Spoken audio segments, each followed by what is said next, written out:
ഭാര്യയെ കൊന്ന് കുക്കറിലാക്കിയ വാർത്തയാണ് ഇപ്പോൾ എല്ലായിടും.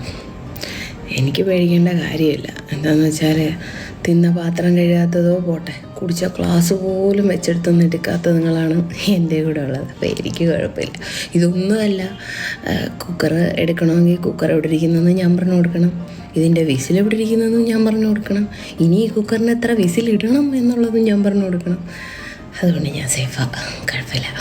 ഈ അണമുട്ടിയ ചേരയും കടിക്കുമെന്ന് പറഞ്ഞ മാതിരി ഒരാണ് വിചാരിക്കാന്നുണ്ടെങ്കിൽ ഈ പറഞ്ഞ ഒരു കുക്കറിന്റെ എത്ര വിസലുണ്ട് എന്നും അല്ലെങ്കിൽ ആ കുക്കറിന് അവിടെ വെച്ചിക്കണെന്നുള്ളതും ഒരു കുക്കർ എങ്ങനെ ഉണ്ടാക്കണം എന്നുള്ളതൊക്കെ ഒറ്റ ദിവസം കൊണ്ട് പഠിക്കാവുന്നുള്ളൂ. എന്നാൽ ഇത്രയും വലിയ കുക്കറെ ഒന്ന് കരുതി. അതാണ് ഇത് നമ്മൾ മലയാളികളുടെ ഒരു പ്രത്യേകതയാണ്. കാരണം ഒരു പോത്ത് കുത്തി ആരെങ്കിലും മരിച്ചിക്കണെന്ന് പറഞ്ഞ പിന്നെ അവിടെ പോത്തിനെ മാത്രമേ ഫോക്കസ് ചെയ്യുള്ളൂ. ഇതിന് ഈ കുക്കർ തന്നെ വേണമെന്ന് നിർബന്ധമൊന്നുമില്ല. ഒരു 10 കിലോന്റെ അരി ഇട്ട് വെക്കണ ബിരിയാണി ചെമ്പായാലും മതി.